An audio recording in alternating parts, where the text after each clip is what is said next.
Well, good evening, everyone. I am so excited to be here on tonight. I'm so excited to be here. I want to welcome you all to Bald Life TV, Living a Bald Life. It is a new year, 2022. I mean, my goodness, it went by so fast. Last year went by fast. The year before that went by fast. And let me see here. I'm getting a little, hold on, guys. I'm getting a little feedback, kickback.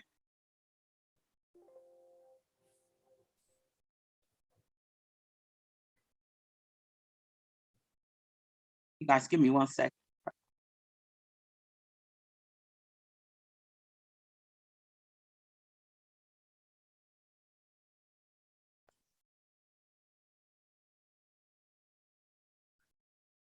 One second, y'all. Sis, do you have any headphones? I don't, but I'm good. You're good? Okay, let me see if it'll help out with me. Okay.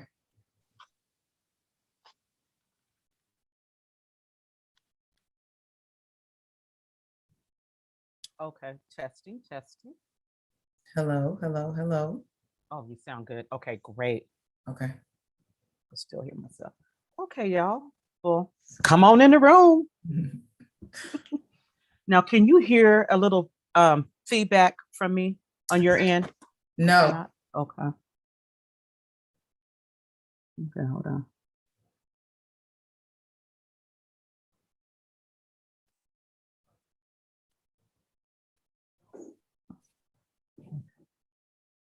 Well, everyone, my name is Jamie Elmore. I am the editor in chief of Vault Life magazine.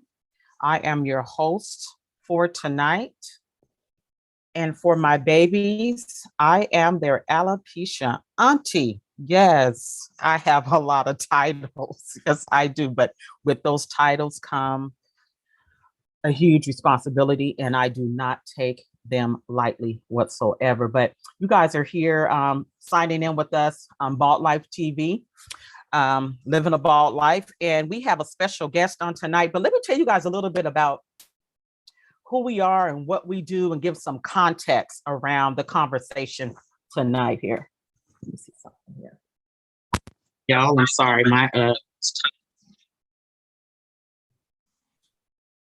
Now, how is it on your end, sis? It's fine. Yeah, speak a little bit more so I can see if there's any Okay. feedback. Y'all, I gotta apologize, but sometimes you technical difficulties. And I'm gonna do this. It's no feedback with the headphones, but without them, there's feedback. With okay. Okay. I hear feedback on my. Okay. How's that? Better, Ooh, yes. that is it. Yes. Okay. Okay, y'all. So what's Bald Life TV? What is Bald Life Magazine? First of all, Bald Life Magazine is a platform for individuals to share their stories, to stand in their truth. It's for individuals that are living with hair loss due to alopecia, cancer, medical induced situations, or for individuals that choose to shave off their hair. And so all of our guests that come on our show, they are either they have a hair loss condition, or they help individuals that are dealing with hair loss, or they're just a guest that has a heart for people that are living with some type of hair loss condition. So tonight we have a special guest, and I'm just excited to have her here. She's amazing. I don't even want to try and introduce her to you guys tonight, but I'm going to let her introduce herself and just tell us a little bit about herself. But before I do, let me tell you guys what alopecia is. I think that is important. Now, what is alopecia? Alopecia is an autoimmune disease. It's where your immune system attacks your hair follicle and causes your hair to fall out. Now, there are 6.8 million people in the US and 147 million people worldwide that have this disease. Now, it's not contagious. It can happen to anybody at any time, any age, any gender, and any race. I always tell people that alopecia doesn't discriminate. What do I mean by that? It can happen to anybody. It really can. But tonight, we're going to hear a little bit more from Phillitia, our guest, and we're going to talk about her story. We're going to talk about her story, and I just cannot wait to dive in. So, Phillitia, can you just tell us a little bit about you? Just give us a little background information, and then we're going to jump right on in, since. All right. Well, thank you so much for having me. I'm so excited for being here, Jamie, and for your platform and everything that I've been able to learn about you over the past year. So first of all, just thank you, thank you, thank you. My name is Phillitia Charlton. I am from Dayton, Ohio. A little bit about me. I am a wife of 20 years this October, and also a mother of two. One is 18 years old and here in college in Dayton. The other one is 21 and graduating senior in Alabama. So I'm super proud and excited about that. I am also a consultant, a coach, and a playwright. So I'm a full-time entrepreneur. And basically, I love using my voice, my talents, and my brain to help people be whole and healed. And I believe that that's what I was called to do. So I do that through coaching, which is trauma-informed life coaching, and I'm certified.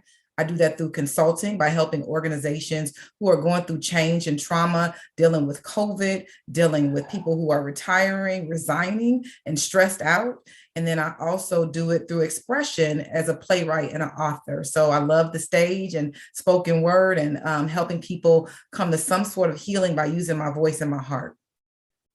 Wow, sis, you do a lot, and you are amazing. I mean, you're a mover and a shaker, I must say. So we're going to be talking about tonight, just to give some context to everyone that is on the show tonight.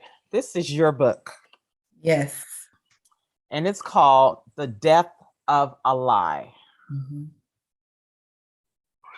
So many questions came across my mind when I looked at the book. I started reading the book, and I'm like saying to myself, the death of a lie. Mm-hmm. How did you, I mean, tell us, what is the death of a lie? Well, the death of a lie is understanding that the reality that you have is not the truth, and learning how to separate your feelings from reality. Coming from foster care, just growing up with low self-esteem, growing up with abandonment issues, I developed some false truths about how to live and how to survive. And I didn't really understand that until life started happening. And so the death of a lie was birthed through my spoken word and through my poetry, to say that making a mistake doesn't make you a mistake. And also understanding that I'm not just my story, I'm responsible for my story. And so I have to learn how to tell the truth. I have to learn how to own the truth. Then I have to learn how to acknowledge my role in the truth. And then I got to learn how to release it and let it go. And so it kind of was birthed out of me learning to take ownership and accountability, not for the things that other people did, but for my actions as a result of growing up in trauma. Whew. Wow. That's a lot. That's kind of deep. Mm-hmm. That's kind of deep, because when you hear people talking about truth, when you think about truth, when I think about truth, we don't realize that truth and a lie and lying, there is a connection. Would you say? Yeah, absolutely. Absolutely. There is a connection. Yes. So when did you realize that, and I hope this doesn't sound too abrasive, when did you realize that you were lying to yourself? Or when did you realize that there was a part of yourself, a part of you, or part of your story that wasn't who you really were? Mm-hmm. I think it started in college when I had the misunderstanding that being educated could heal you and could save you. I think it started when I was academically successful, but emotionally bankrupt. And so my actions that I was taking when I was on my own, nobody was forcing me to be negative. Nobody was forcing me to drink. Nobody was forcing me to kick it. Nobody was forcing me to make bad decisions. And so I think that's when it started, like, okay, how am I showing up, and why? Why am I, if I don't like who I am, why am I acting this way? And no one else was around to blame. And so that's when I had the beginning of it, was just like, wow, I really don't like who I am, and academics is not enough to validate my existence. So who do I want to be outside of being a person who survived foster care through college? But what type of person am I? And so that's kind of where it started. Whoo, sis, that was a lot. Wow. But mm, that's enough to kind of marinate, Mm-hmm. to marinate on, because I know we as women, as we progress in life, as we move forward, as we try to reach some of our goals, things happen, Mm-hmm. and it causes us to look in the mirror, Mm-hmm. to look Yes. in the mirror and to ask ourselves if what we see is the truth Mm-hmm. or if it's a lie. And we Yes. can kind of open up that Pandora box, but I mean, you just got to you got me kind of thinking about Mm-hmm. a whole lot. That's really deep. So, as I was reading your book, I noticed that you had a book, a title, a poem called Black Hair. Mm-hmm. Where did that come from? I mean, I read it and it was pretty deep. It was really deep. So, talk to us about that poem and what made you write that. Well, I wrote that poem in college. And so, a little context about the book, some of the poetry in there is from when I was 12 years old. Um, and it kind of evolved with me as a way of healing, but I didn't know that. And so I wrote Black Hair when I was in college because I went to college with a bad weave. We didn't have a lot of money. And the girl down the street put my sewing in, but my hair was cheap and I had an allergic reaction to the hair once I got to school. So I came to school with all this hair, but I had to get it out of my head because it was itching and it was synthetic. And I had no idea that I was allergic to synthetic hair. And so I cut it at the yarn. So I had this much hair in college, freshman year. And then I tried to go to the barbershop and get a texturizer, and my hair did not take. And so then I had to get it cut off. And I was trying to define who are you now that you could put a wig on, but I was too hot. It was hot in the South and I didn't want to put a wig on at that time. And so I was starting to look at myself like, are you still okay with what's left after you take that wig off your head? Because I was raised wearing wigs at 12 years old. My aunt, she was older. She was a generation out of slavery. She hated her hair. And so when she got me, she didn't know what to do with my hair. And so she started putting braids and sew-ins in my hair. And then I was pulling my hair out. Then I was losing my hair back and forth due to stress.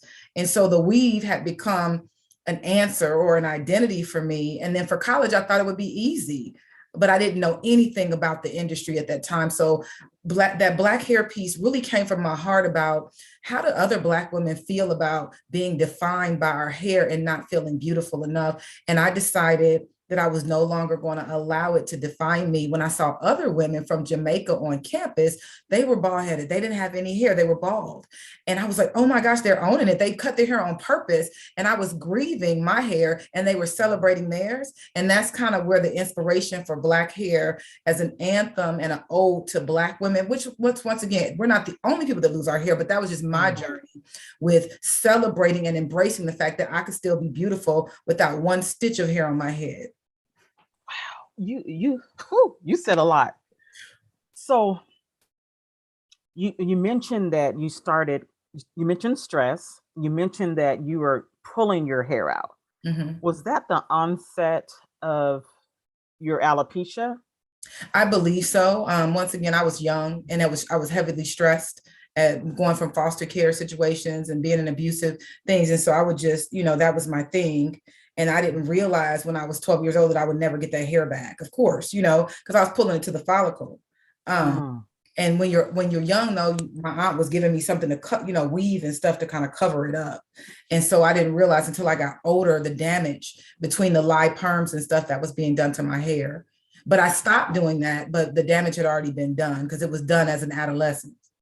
Wow. Wow. And that there is a term, a Mm-hmm. medical term for that condition, as far as nervous condition, pulling your hair out. And I think it's trichomania. I think you're right. Yes. I don't know the term, but that sounds very familiar to me. Yeah, I think it's trichomania because it falls under that the hair loss umbrella per se. Mhm. And so I know a lot of people that have, different conditions, different reasons why their hair fell out. And for me, mine was stress induced as well. And so Mhm. that's a whole nother conversation that we can have, being a Black woman, Yes. being a woman, dealing with stress, how to deal with stress and how to navigate through life Mhm. with stress, and how to self-care and all of that. So whew, Yes. that's something that we can dig into. But I wanted to know what inspired you just to write the book as a whole, to write Death of a Lie, because I know you said that this was something that you started when you were younger, and then as life moved on, then you kind of added to the book. What just initially made you say, you know what, I need to put these things in writing? I think when I for Colored Girls was the first spark. When I was 12 years old, I could go to the library and I was able to get the album, right, showing my age. And I Mhm. was so inspired with the fact that she did something called a choral poem. And I was like, wow, that's so awesome, because you can include dance and music and rhythm in poetry. And so that was my first inspiration. And then when I got to college, I had the outlet to be able to be creative. And Mhm. so once I came from college, I kind of let it die and it wouldn't leave me alone. So my second to last year as a school principal, I really started to think, you really love this work, but what does Phillitia want? And it's like, I want to be a writer. I want to tell my story and I want to share this testimony and just put it out there. So what inspired me was I was giving so much to everyone else and not giving anything to myself. And so I decided to finish the book in 2017 so that I could actually birth my dreams while I was helping others birth theirs. Wow. Sis, you're amazing. You're amazing. I know that you mentioned earlier that you went through the foster care system. Mhm. You dealt with, I'm sure, a lot of trauma. Are you open to just Mhm. talking to us about how you were able to get yourself to where you are today through the trauma, and what words of advice or what tools could you give someone that may have a similar story to yours, um, concerning foster care, hair loss, trauma, and all of that? I'm very open. One of the things that really helped me was finding out what I loved, even while I was enduring some of the things that we were going through. And I found a love for reading. I found a love for being on the stage. I found a love for singing. And so those are the things that really helped me get through, was listening to other people's stories, reading other people's stories, and looking outside of myself, because I understood one thing I did understand is that my situation was not permanent. So if I could just get out and work Mhm. to get out, then I wouldn't always be there. And so I Mm. think looking outside of your situation is very, very important. And like I told you earlier, the other thing is acknowledging my role. What Mhm. if there's behaviors or things that I don't like in my life? What am I doing with the things that I can control? And that is really a difficult part when you've been hurt or victimized. And so that was my first thing, was acknowledging, what am I doing with the things I can control? At 18 years old, understanding that I wanted something better for my life, but I wasn't necessarily contributing to that. I was very blessed with mentorship and being involved in the community. So I was a community baby. I Mm. went to the community center. I was in mentorship programs. So people were always trying to help me get ready for the moment. And so my other thing would be, acknowledge the love that is in your life. If you come from a place where you don't have your mom or your dad, or you've been separated from your family, if someone loves you, it can be difficult to let the love in. But if you want to Mhm. heal, you have to let love in where it is, not where you want it to be. And that's something that I learned as well. That really, those are some key things that kind of helped me say, okay, this is temporary, and I know that there's something greater for me if I can just get to it. Wow, sis, you listening to you, it sounds like there was a God-given inner strength that Mhm. was put on the inside of you. There was something you that you knew but you didn't know, Mhm. but it helped you continue to push in spite of your situation. And Absolutely. that alone speaks to your strength. Mhm. It speaks to your strength. Now, I know that Death of a Lie from has moved from pages Mhm. of a book to a sold out stage play. Yes. How did that happen? Talk to us about that, because I think that's amazing. That's a whole nother level with what you're doing. Well, I did want to, before I talk about that, I did want to acknowledge that I do believe in God, and Oh, God is the head of my life. And there would be no Phillitia without divine intervention. I, yes. I've accepted that I won't understand. Hmm. And so I've begun to stop trying, and that way I can accept the blessings that are in front of me. So yes, I believe in God. I'm here because of God. And I also believe in the love of Jesus Christ, because I believe that if you learn how to love, then you can be love and you can accept love. So thank you for definitely having to acknowledge that's so important in my life. And I would not be sitting here if it weren't for people who love God that ended up loving me. Yes. But Yes. but for the book, for the stage play, it was so funny. I bought all these books. I bought 2,000 books, and I was like, I'm going to sell books. And I was like, oh, nobody knows you.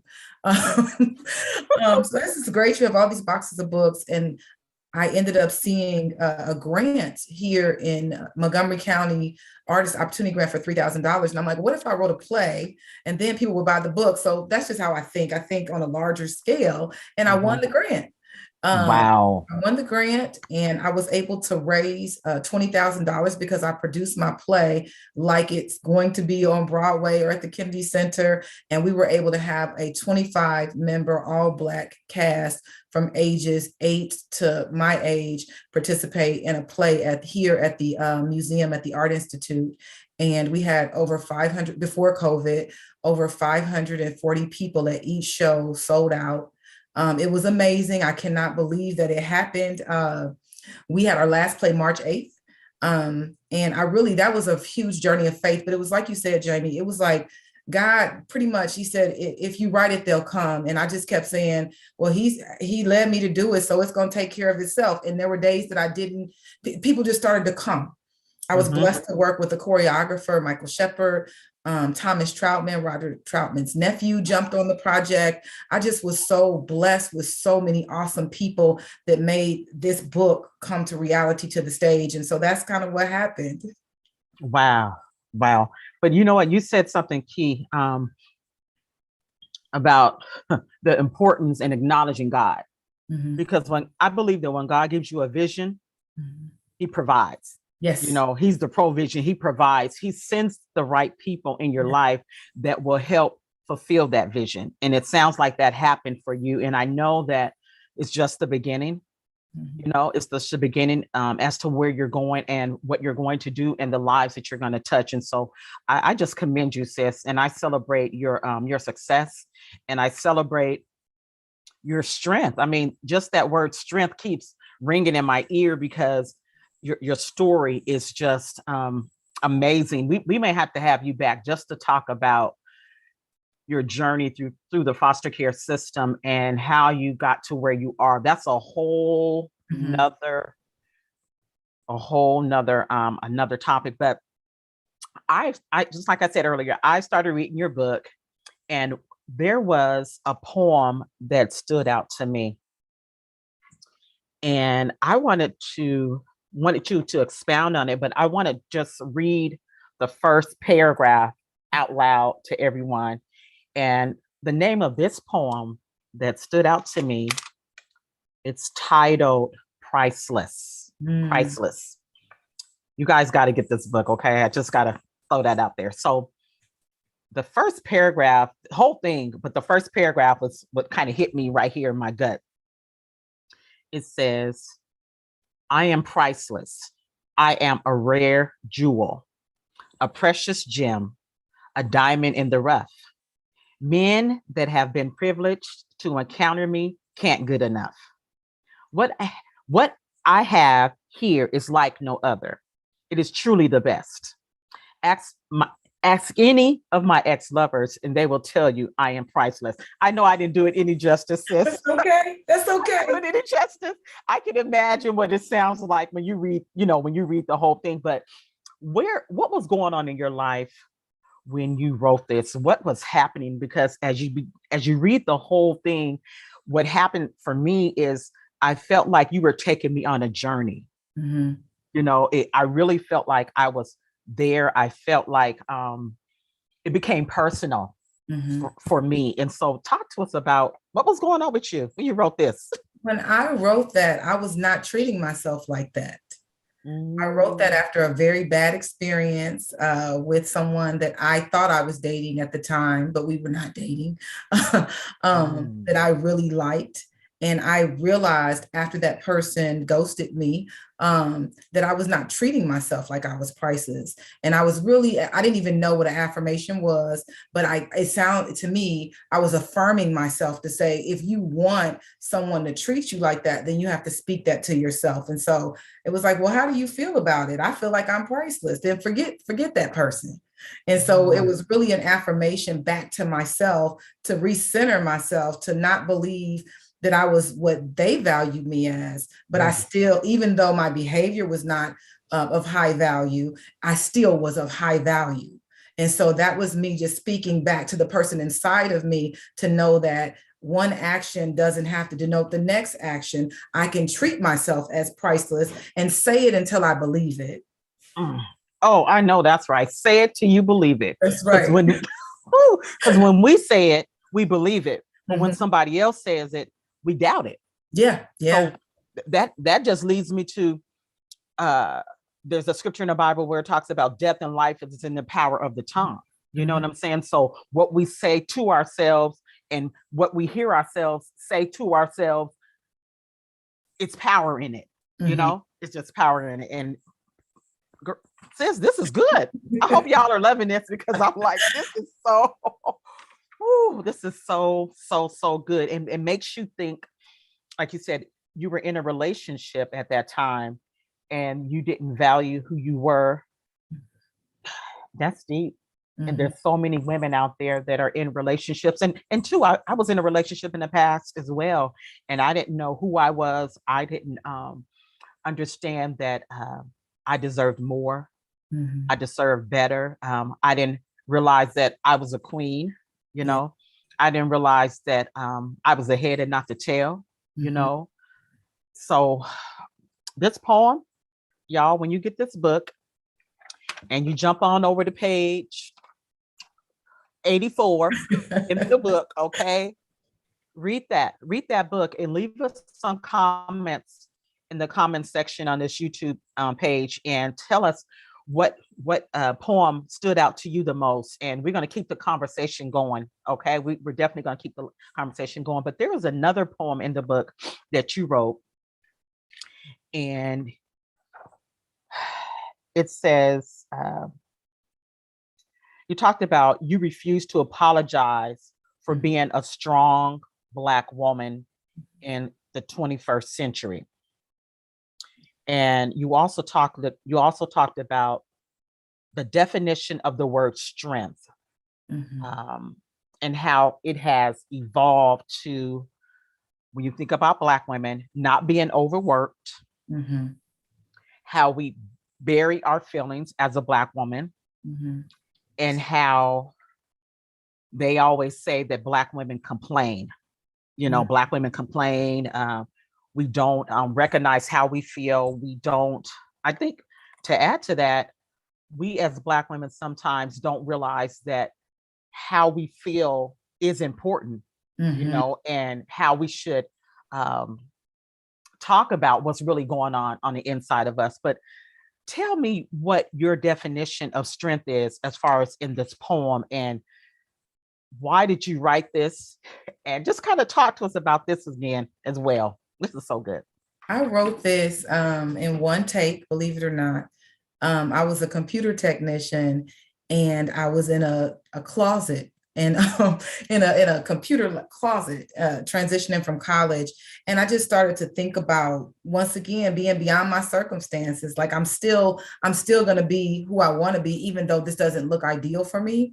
And so when I was thinking about strength, I was thinking about people who want you to cower down and not believe that you can be beyond your circumstances. I was thinking about people who mistake passion for anger. I was thinking about people who don't understand that strength is not the absence of vulnerability. And so when I say that I'm strong, it's not because I want to carry every weight, but I'm strong in who God called me to be. I'm strong in who I believe that I am. And I'm strong no matter what you believe about me. And I'm strong because I stand on the shoulders of so many other women who had to be strong, who weren't allowed to be vulnerable. So I think sometimes the word strength, especially now, has been demonized, because I don't mean strength without the absence of vulnerability, but I mean strength in being transparent enough to tell the truth, stand in it, and walk in it unapologetically. Stand in it and walk in it. I know that's right, sis. Yes. Wow. Wow. So if you ran into a young lady, we'll say, no, I'm gonna ask you this. What would you say to the younger Phillitia, knowing what you know now about your journey, how you got to where you are? What would you say to your younger self right now? You won't always feel the need to prove yourself to everyone. You will accept yourself for just being you. You won't feel the need to explain. You will give the same grace that you expect people to give to you. And I would say, calm down. Just know that everything won't be because you did it. Some things will just be because of the grace of God. And everything is not going to happen by your will and your strength. Some stuff is just going to happen because it's so. I would say that just take life and be present in it. Don't always be trying to figure it out, but just sit and smile a little bit more, embrace what's in front of you, and also accept the love that exists instead of looking for the love that doesn't. Sis, I'm telling you, you have given us some meat and potatoes tonight. Okay. Some meat and potatoes. And your story, your just who you are is amazing. And I don't take it lightly that you said yes to be here on tonight and to just be on our platform. I don't take that lightly. I'm actually I'm kind of full, to be honest with you. I'm kind of full, and I just celebrate you. I really do. I celebrate you. Now, let me ask you, as we get ready to close out, let me get myself together, y'all, because I can get a little emotional, but and this is real, this is raw, this is real. I don't like holding back. And I think that sometimes we try to put on that face, I'm strong. But when something hits you, I think you need to tell people. And I think you need to be, I think it's healing. Yes. To be honest, I think it's healing to acknowledge what is going on, in the moment. Yes. I really do. Now, what would you say is what one important lesson, or what lessons have you learned that has helped you pursue your dreams? Can you share a little bit about that? Sure. I think I put this in the book. Making a mistake doesn't make you a mistake is the first lesson. And so I think that sometimes we define ourselves by the things that we do wrong. And if you're constantly in that state of depression or frustration, then how can you ever see what's out there that can be right for you? So I think that's one of the things, is not living by the mistakes, but learning from them, and then using them and telling them and standing on those, because they're the seeds that help you grow. I also think that being honest with yourself, if what you love is not present in your life, it's your responsibility to make sure it's there. You can't blame anyone if you wake up every day and you are miserable and you don't like what you see around you, you don't like who you are, you don't like where you work. You're responsible for believing in the God-given talents and listening to that spirit voice to say, if this is not where you want me to be, God, show me, guide me, and direct me. And then I think, lastly, I go back to loving people who are loving on you, because when you come from trauma, you can put up a wall. I had somebody tell me that I was hard to love, and I was very offended, but they were right. I realized, because I was always waiting for them to disappoint me due to abandonment issues. But once I understood that they meant it in love, it made me drop a wall to say that I can just let this person love me and not worry about what it's going to be, but accept it for what it is. And so I think that those things have really helped me grow and be present and love my life and appreciate God and who's all in my life. Woo, sis. Now that right there, that's good. That's really good. That's really good. Thank you so much. Thank you so much for your time. Now, can you tell us how to get in contact with you? If there's someone that comes back and looks at this interview and they see and they're like, you know what, I want to contact her. I would love for her to come and speak at my event, or I want to purchase her book. Give us some, give us some of your social handles and your website and all those good little things, if you don't mind. I do not mind. Thank you for asking. I am on Facebook at Phillitia Charlton. Just simply put, it's the name that's on the flyer. So if you go or you put my name in Facebook, you can find me there. I'm on Instagram at PKC567. I'm also on Instagram at Charltons_untruth. That's a platform for my husband and I. And I also have my website. So if you want to contact me, you can go to www.charlton.com, and that's the name that you see at the bottom of the screen. Awesome, sis. Now, do you have any upcoming events or anything that you're going to be involved in the upcoming months that you want to share? Just some speaking engagements that are local here that are memberships right now, but I plan on launching a couple of courses in the next month, and that information will be available on my website. So definitely please check out the website, because we do emotional wellness and healing work. We talk about these issues that you and I talked about, and we use our understandings to help people come to their own understandings, not mine, because if you can draw your own revelation, that's how it's meaningful to you. But if you can use me to bring out that vulnerability to help you, then that's what we do. Wow. Ha! Come on, y'all. You know how you go to a poetry, girl, this is it, y'all. Come on, this is it. Woo! Woo! This was it. This was good. This was rich. This was everything. And again, thank you so much for sharing with us tonight. I want to encourage everyone to subscribe to our YouTube channel, to follow you, to go to your website and check out your book, purchase a book, support you. Also, if you haven't purchased a copy of the Bald Life magazine, you can do that as well as at baldlifemagazine.com. We have a lot of things coming up. We also have a parade coming up in June 2022.